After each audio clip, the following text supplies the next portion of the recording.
Hello, I am Brenda Thompson. I am your host of Just Show Up, the podcast where we talk with real estate professionals kind of about their journey, about any challenges they may have faced along the way, what they're doing to make changes and grow, and maybe even a touch about the future. So today I have with us Bart Gurley, and I'm very happy to have you with us today. And welcome to the show. Brenda, thanks for having me today. I'm excited. This should be fun. It will be fun, yes. Okay, so let's jump right in. I like to kind of start from the beginning and tell us a little bit about your real estate journey. Was this your first career? Maybe even some of the challenges that you found and how you overcame them in the very beginning. Just kind of talk us through your journey in real estate. Gotcha. Okay. Thank you. Well, first of all, thanks for having me. This is fun. And I think, I love to share with people kind of what I've gone through. It's been 26 years. So I'm in my 27th year. In the industry locally here in Dallas. So born and raised in the Lake Highlands area of Dallas. Was finishing up college. And Mhm. so I got licensed in 1999, August of 99. Right I actually, before we were worried that the world was going to shut down for yes, 2000, right. right? Right? I've been licensed this entire millennium. The whole thing. But yes, I do remember that. I mean, I was young. I was 23. I had a history degree, so I don't have a business degree. I don't have any kind of like formal training as far as running a business. I think that's important for people to know. But I think I kind of just got it because I didn't know what else to do, if I'm honest. And I didn't have a lot of money I was like running away from or opportunities that were like knocking down my door. So I kind of did it as like, I see people making a pretty good living at this. At the Mhm. time, I think a younger male in the industry was pretty. I definitely recognized that I was not in the majority.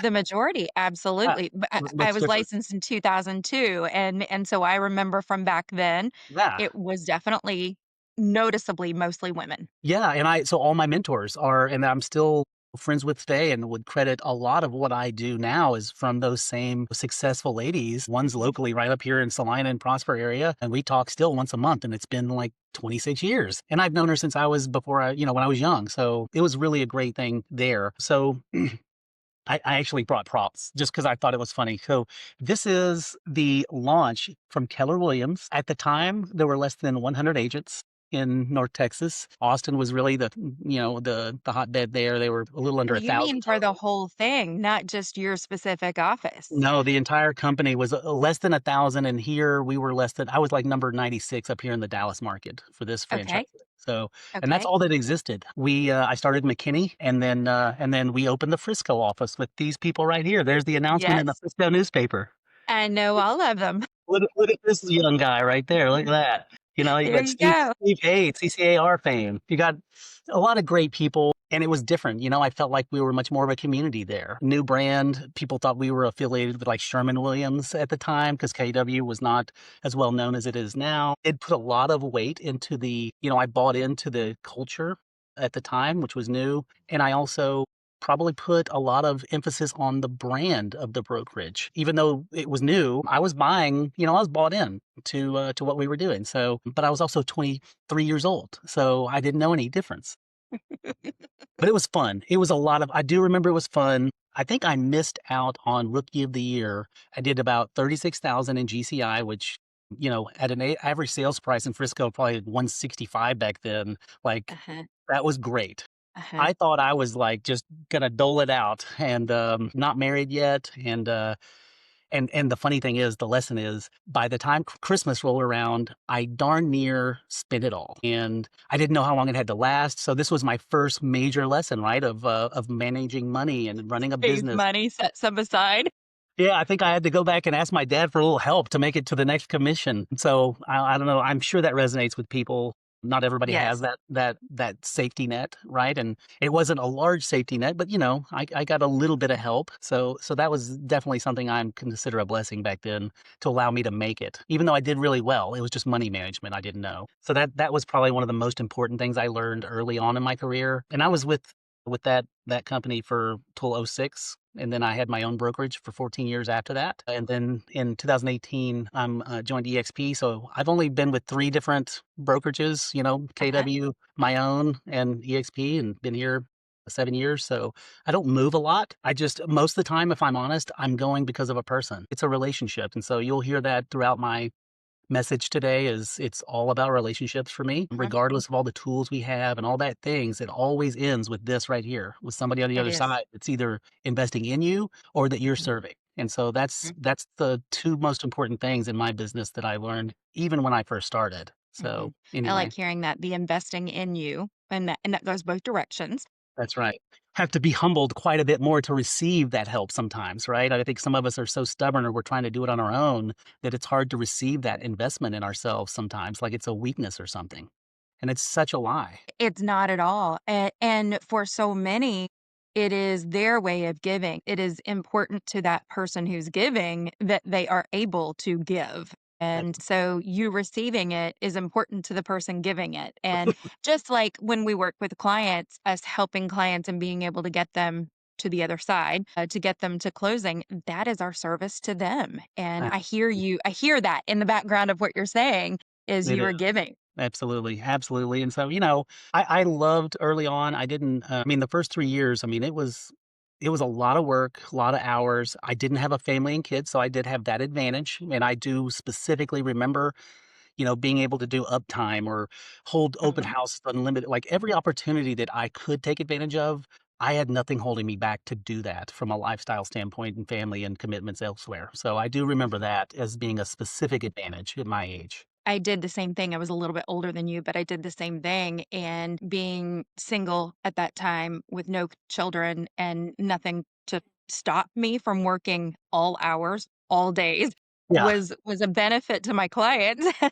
um, and yet at the same time, I went into my first broker and said, "But I have a house payment and I have a car payment and I have to make this. This is what I need to make. Tell me how to get there." That was my ask of my first broker. Yeah, yeah, and, I know that you had asked, one of the first plateaus I ran into in my business was the time versus money, and I think a lot of people will relate to this, is I got to where I was doing probably 4 to 5 million as a solo agent, and, there's a lot of training out there, a lot of resources we all know that would say, that's when Yes. you put on your first assistant and you start delegating, and that's where I would literally it'd be like 1 step forward, 2 steps back. I'd try, and then I'd bump up against control issues or not knowing how to train somebody or run a business, right? And so these are Yes. things that are super common in our industry that, the answers are there. It's like it's like we're blind to hearing them or understanding them. It's not that you don't know. It's like, how do I implement this though and make it work? Mhm.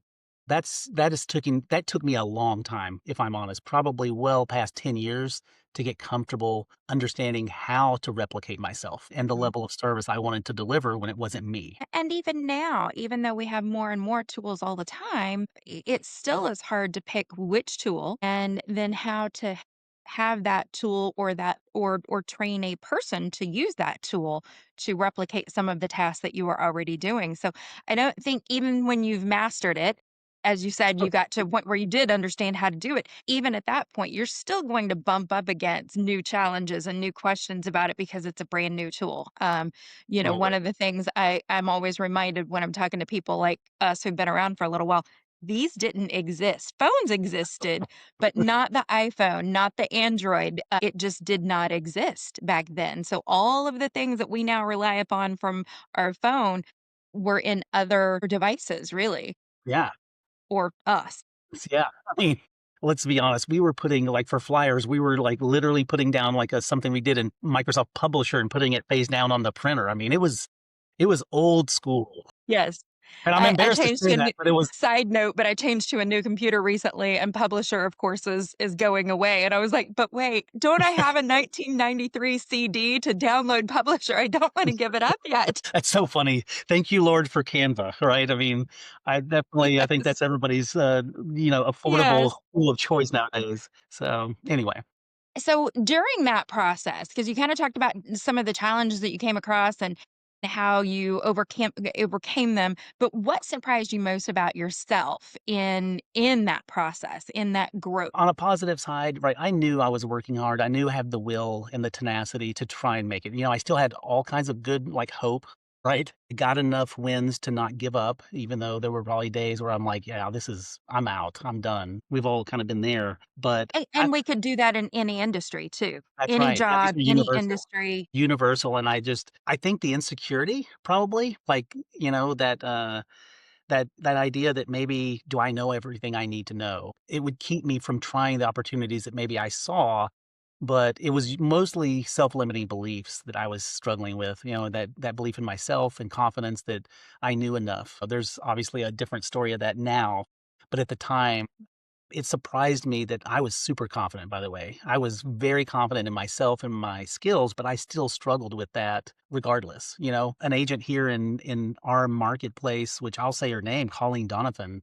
started a little after I me. know her. Yes. Yeah, and so, she came in a couple of years after me to that office in Frisco, and, she came in, and I felt like I maybe was a little more prepared from a business standpoint when I got to know her than she was, but she had no self-limiting beliefs, and she came in there and just, like, started just following directions and, like, doing what people said and had amazing success, and I just remember thinking, "There's something wrong with me, like, what am I overthinking this?"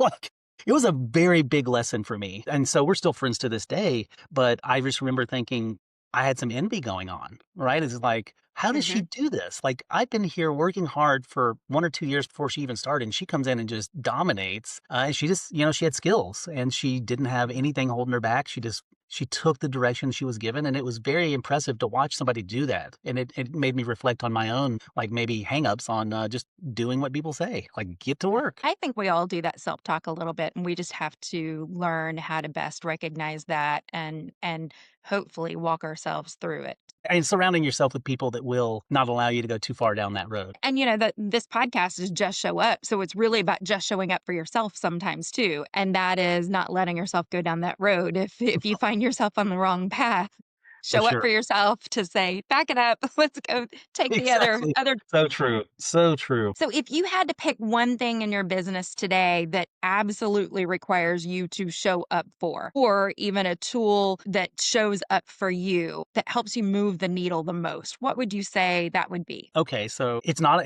a tool, it's usually an attitude. I'm lucky enough to have where very relational, probably picking up on that already quite easily, the way I talk, that, I am supported my family and I have been supported by my clients, right, for this long, and I've been Mhm. really lucky because 'cause I'm not that smart, by the way, that they come back, right? So I really if we're honest, like you said, this works across a lot of different industries. We're in It sales, does. we're in Mhm. service, we're big ticket items, there's high stress involved, and so the sooner I realized and the number one thing I have to show up for is realizing it's not about the house, it's about the people. Always, always, always about the people. The Mhm. houses are just the medium, like, we could go do this anywhere, right? But I think a lot of us are uniquely qualified to deal with large ticket purchases and create some clarity through those decisions so we're confident in those decisions. And that's the one skill that, like you said, it never changes. You can always improve it. I'm still improving all the time on that, what that looks like with the marketplace, the tools we have access to, all those things. But it's always, always, always about the people because that's what allows me to pay my bills, right? To send my kids to college, to all the stuff. Like only I can thank them. Right? That's really where that goes, and so, if I enjoy the process, first and foremost, I show up for the process. I can't control the results, but I can control the Right. process, and so that's where I focus almost all my attention on is just my clients. And I heard you mention in there that you have clients that are coming back to you for repeat business too. And that is a direct result of you taking care of them and building that relationship and showing up with confidence and helping them with that transaction and simply showing up yourself for That's those right. clients. That's and I will add this because it's super important. Showing up, I mean, you can have people in your life through your brokerage, mentors, those kind of people that can help you with the mechanics of how, right? They don't care how. They're paying you for your advice and being a professional. They are nowhere near thinking about the same things we do daily about real estate. We have to remember that no matter how many times they've done it, they haven't done it every single day like we have, right? So don't let yourself make some presumptions coming into these. Make sure you're actually like totally blank slating and hearing what they're saying, right? Because Mhm. the better you understand motivation and how you can get that result they want, or correct any misunderstandings from day one, the better that outcome is going to be for them, which almost guarantees the referrals, which takes all the pressure off your marketing efforts. Okay. Mhm. So this is the key to this business. No matter how many tools we have, AI is amazing. I use a lot of that stuff. But if you don't have the one-on-one skills and then you scale that into your marketing and your messaging, that's what helps you really be effective. And you don't have to be the charismatic influencer on video, right? You do it a different way. And I think that's the hard part to see in today's world. Well, and I just heard you talk about listening to the client's needs. And I think that is one of the biggest pieces of the pie because if you need to figure out what their motivation is, I spoke with someone just yesterday who said the price isn't the motivation as much as the speed, the time. So listen to that and react appropriately. Follow what they're asking you to do. That's right. It's Listen. It is very simple, and, I do think it's real easy when they come in, you meet somebody at a open house or you meet somebody through any method, they're gonna start talking about the surface level stuff. They're gonna talk about, showing a house, doing these things. The business side of this, and we could feel good and warmy dovey, all the stuff we just talked about, which is true, but at the end of the day, you're still running a business, right? We wanna have success, which means there's gotta be a filter, right? You've gotta be effective at understanding how to get motivation quickly and Mhm, decide if you believe in it and if this is mhm, a good match. Because if you're going to force something, if it's just transactional for a commission, like I get it. I've been there too, and that's okay. At least you're going in eyes wide open, knowing that maybe this is not going to be a long term referral source. Maybe this mhm, is just a one and done, but at least you mhm, know it going in. But I would argue if you do it well enough, you can turn that business away and really use your time more effectively to make sure you're getting more referrals. So that filtering process of listening is also in the conversion early on to decide you're not gonna get to 12 houses and they're gonna pull back and not ever buy. That's a mhm. horrible feeling. And so that's what I think younger agents major takeaway is make sure you understand your time and how to filter who is best, fit for you. I think that right there is the lesson for others too, in that not every single client is the perfect client for you or for me. And it's about learning that and being honest enough to tell them that. And maybe it's someone in your office who's better suited for their needs or what they're looking for. And you can make a referral. That's right. Oh, yeah, 100%. I mean, don't turn them away. I mean, try Mhm. and get them with the match to who's the best fit for them. So that's a super good point. Well, so what would you like to leave an agent with as far as like advice for their own future or closing points that you would like for our audience to hear from you? In the real estate industry, if this is something that you want to make a career or a business, it is a business. It really isn't a job. Like you can't come in thinking job. You got to think business owner. It can be a great living. Like I love it. I mean, I don't know how to do anything else. And so, I would have done something else by now if I did. But the main takeaway is I'm kind of in a career moment where I'm still in production. I've got a 35-person team and I love all my people that are with me, but I'm really trying to give back, right? At this point in my career, I am coaching quite a bit. That's probably my main focus now is merging into more coaching. And so the main thing that I love to focus in on is again, understanding who you are, because I think you're going to be most effective in converting and working with people that are most like you, which means get in Mhm. community, get out of from behind that desk. Your conversion rate's going to go through the roof if you just get in community, force yourself to get out and live the life that you probably naturally are most comfortable with doing, whatever that looks like, whether it's social or community events or serving or fun, just whatever it is. That know, like, and trust will happen without it even being like acknowledged, and the conversion becomes easier for you. You get those wins faster that way. You surround yourself with a couple of great mentors, so it's not the fear of not knowing what to do from the housing standpoint. You can solely focus on the person, right, in the relationship building, the trust, so you can actually hear what they need, and they're going to be vulnerable enough to tell you, right? So Mhm. that's the number one thing. You can tell I clearly focus on one at a time. But once you get that really dialed in, then you can scale. Like if you want to be on the billboards and you want to do $1 million of GCI, like this is the foundation that allows that to happen.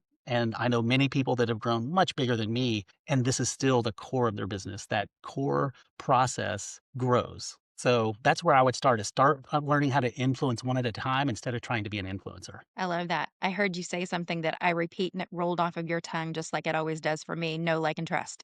Yep. And building those relationships so that they know, like, and trust you.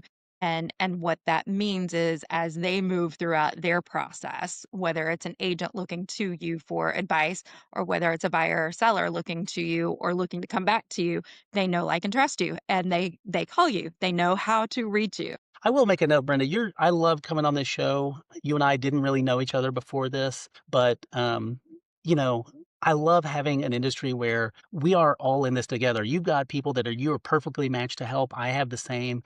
There's enough business in here for the people that are doing it for the right reasons and the right way and making Mhm. this truly a business that is a career. And so, like say, I'm a little shameless plug, Maverick Realty Network. That's what I operate under from a coaching standpoint. So I make that offer if I can ever help anybody that's listening, that's our website. Go there. I'm happy to listen and see where they're at. And if I can help, I will give free advice all day long. Right? They still have to go out and do the work. That's true. And so I think the more of us that are investing back in our industry, the Mhm. better we'll be viewed as a whole by the consumer. I could not agree more. It's part of why I do this. Yes, absolutely, and that's why I'm like, I'm in. If you're doing this, I'm supporting that, and so Yes, and I knew thank you you. probably were doing it for the right reason, so I really do Mhm. appreciate you letting me come on today, and it's been a lot of fun. Well, thank you. It has been a lot of fun. I really appreciate you being here, and I am sure we'll talk very soon. Absolutely. Have a good day. This episode has been sponsored by Home Smart Stars. Agents, do you feel unseen, unheard? Maybe wish you had better commission? Maybe wish that you were welcomed and encouraged to show up, to just show up as you are and be your true, authentic self and have all the training and support and tools to help you thrive in your real estate career? If so, then you need to reach out to Home Smart Stars and make Home Smart Stars your home for real estate.